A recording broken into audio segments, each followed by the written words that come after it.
has opened. You come to the High Court as soon as possible. It should reach us. I don't know what their intention was. It might have been good, because judges, not all are corrupted and not all are good, as in everybody else.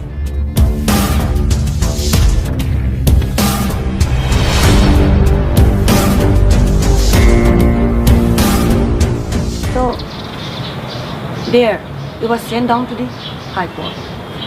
So some people started lobbying around my uncle, who is also my senior lawyer, Onam Harisaran, Mamu Harisaran. For me, he's Mamu Harisaran, my uncle also. So he was approached by various individuals. Please hold the case. Don't file it in the High Court yet. We are reconsidering her case. Being the man of impeccable integrity that he is, he ignored them. He simply ignored them. So the case came up in the High Court and it was heard for the day. And just after that, before the next hearing came up, people started flocking around with the so-called good news. The so-called good news. And then I was given appointment sub judice during the course of a case, sub judice. Okay. They say they cannot do many things sub judice. They gave me appointment sub judice. See, the thing is that the rulers make the law and use them according to their, convenience. So now they can't do anything sub judice. In my case, they gave me appointment to sub judice, maybe perhaps to save their ass.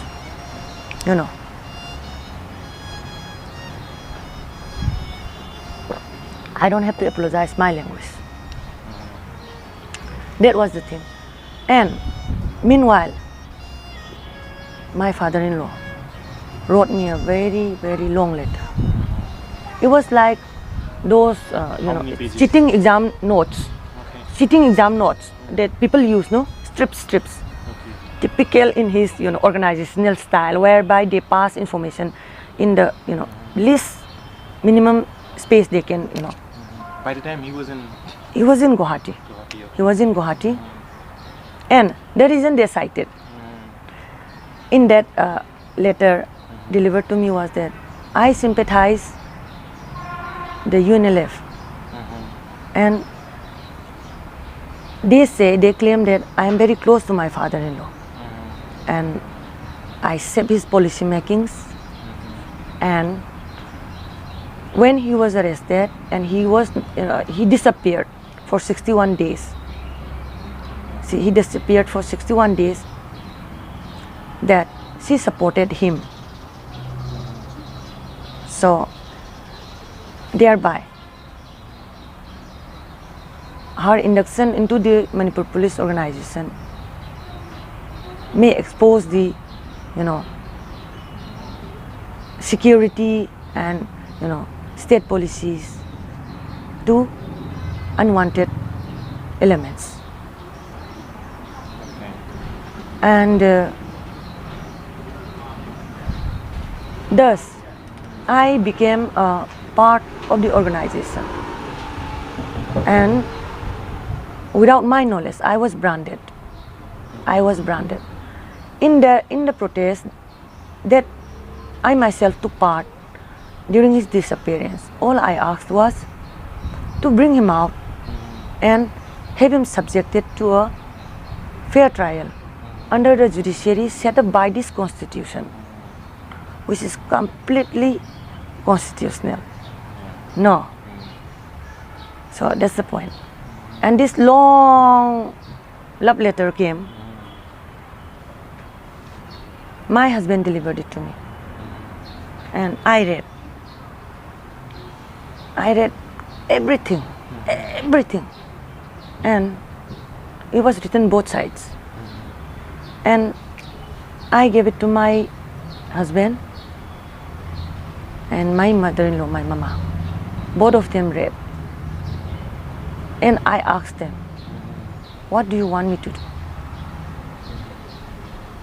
And both of them told me they wanted me to join the service because we need security. We need security. So I asked many of my mentors, whom I have always respected, of their opinions. They all asked me to join. So reluctantly though it was, I accepted on April 5th, 2013. And I straight away went for my basic training course to Nepal, Northeastern Police Academy, Umsao, Meghalaya. By then, 2 months of training had already been completed. So I went and joined there. Before I knew I was going to be given appointment, my friends in Nepal, my batch, they already knew that I was going to be appointed, given appointment from some relevant intelligence bureau officers. Thereby, I completed the basic training. Even there, I faced tremendous pressure because nobody trusted me. Nobody trusted me. But I ignored everything. I tried my best to fit into the system in which I entered, hoping that I would be able to change the mindset and bring the people and the police closer. It was the only motive I had. I passed out, came here, did probi. During my probation in Lilong, I conducted lots of operations. I did not have any single lapse in any of my operations. I arrested many people from very sensitive areas of Lilong. You know, there is a saying, if you have not passed the Lilong probi, you are never a real police officer. I conducted many operations successfully because of the fact that I could plan and execute things, my plans, meticulously. And I got many distinct appreciations from my seniors, many encouragements, and got a medal also.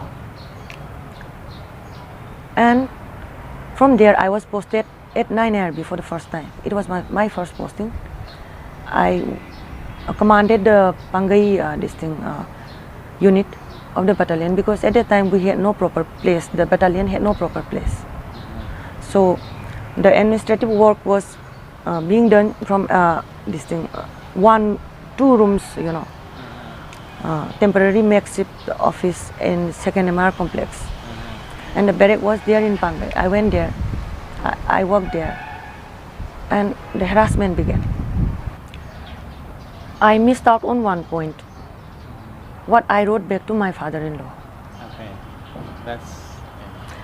I wrote him that allow me to join this service so that I may be able to do justice to the people at my level base, thereby at the same time getting security from the state. And I never met and went and met him again after that, because of the dichotomy that was created. I did not have the conscience to meet him for the fear that I perhaps might again be, you know, victimized with allegations that I met him, why I met him. As if it is a crime to meet your relatives and family who are in jail, as much as it is a crime for having been born or married into a family. The whole family is considered a UNLF family. So thereby, by default, I became a UNLF sympathizer, and so I became a brand ambassador of UNLF. So I wrote him that. I also wrote him that at the most I would serve only 5 years in the service. It was decided then, already. We had this understanding that without any discussion, I would leave the service at my 5th year of, you know, Okay. in the organization. And then the, you know, as the harassment, alienation, trust deficit factor, Okay. isolation, rejection, you know, these things followed Okay. systematically. Okay. So there goes. The decision to leave the job was taken by the family. Okay. Okay. By the family. By the family, because this job was never was about me. It became, you know, Okay. Family issue. a family issue and an organizational issue, you know, because of me, because of the dichotomy that they created. Thereby, when the harassment, it went beyond tolerable limit. Okay. All my dignity, self-respect were crushed mercilessly, relentlessly. And being the person that I am, the compassionate person that I am, the compassion that I have, I could not take it anymore. So I told everything to my husband, and he was startled. He was startled.